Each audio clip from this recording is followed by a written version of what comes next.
അങ്ങനെയൊക്കെ പറയുമ്പോൾ തന്നെ അതൊരു പ്രശ്നം എന്ന് വെച്ചാൽ ഈ കഴിഞ്ഞ ദിവസം സുരേന്ദ്രൻ അവിടെ പ്രസംഗിക്കുമ്പോൾ പറയുന്നുണ്ടായിരുന്നു ജയിച്ചു കഴിഞ്ഞാൽ കൃഷ്ണകുമാർജി ഒരു കേന്ദ്രമന്ത്രി സ്ഥാനത്തേക്ക് വരുന്നു. പക്ഷെ അതിനൊക്കെ കൃത്യമായ ഒരു പ്രചരണം നൽകാനായിട്ട് പാർട്ടിക്ക് കഴിഞ്ഞിട്ടുണ്ടോ?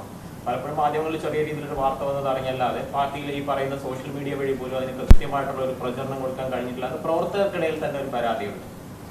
ഇത് നമുക്ക് പല തരത്തിൽ ഇനി എടുക്കാം. കാരണം ഒന്ന്, പാർട്ടിക്ക് ഓരോ കാറ്റഗറി ഉണ്ട് ഓരോ മണ്ഡലങ്ങളെ പറ്റി, എല്ലാ പാർട്ടികൾക്കും. അതിൽ BJP എന്ന് പറഞ്ഞ പാർട്ടിയുടെ B ക്ലാസ് കാറ്റഗറി ആയിരുന്നു, അതിനിപ്പോൾ Aയിലോട്ട് ഉയർത്തിയിട്ടുണ്ട്. അപ്പോൾ ഇവിടുത്തെ പ്രവർത്തന രീതി, ഫണ്ടിങ് എല്ലാം ആ അളവിലേ വരത്തുള്ളൂ. പക്ഷേ എൻ്റെ ഒരു കാഴ്ച എന്ന് വെച്ച് കഴിഞ്ഞാൽ താഴെ തട്ടിലെ പ്രവർത്തകർ, അതായത് ബൂത്ത് ഏരിയ മണ്ഡലം, ഇതുപോലെ അതിശക്തമായൊരു പ്രവർത്തനം മുൻ ഇലക്ഷനിൽ ഞാൻ ഇലക്ഷനിൽ നിന്ന സാഹചര്യമുണ്ട്, ഞാൻ ഇലക്ഷനിൽ പലർക്കും വേണ്ടി പ്രവർത്തിച്ച ചരിത്രമുണ്ട്.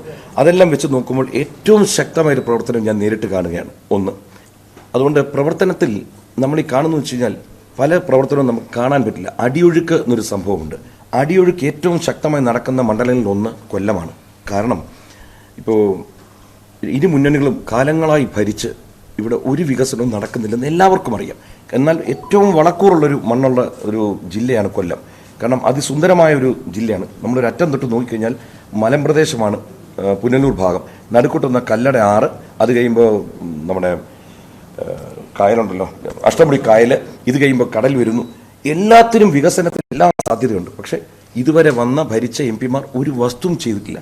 എന്നാൽ ഇപ്പം തന്നെ നമ്മൾ നോക്കുക, 40 വർഷത്തിന് പുറത്ത് അടഞ്ഞുകിടന്ന ബൈപ്പാസിൻ്റെ വർക്ക് എപ്പോൾ സ്റ്റാർട്ട് ചെയ്തു? 2014. ഇപ്പോൾ അതിൻ്റെ 4 ലൈനിങ് പ്രോജക്റ്റ് നടന്നുകൊണ്ടിരിക്കുന്നു. ഇത് മുഴുവൻ ആര് വന്നതിന് ശേഷം? ശ്രീ നരേന്ദ്രമോദി വന്നതിന് ശേഷം. അപ്പോൾ ഇവിടുത്തെ MP എന്താ ചെയ്യുന്നത്? ഞാനാണ് ചെയ്തത് ഫ്ലെക്സുകൾ മാത്രം വയ്ക്കുക, റെയിൽവേ സ്റ്റേഷൻ നവീകരണം എടുക്കുക. ഈ ധനം എവിടെ നിന്ന് വരുന്നു?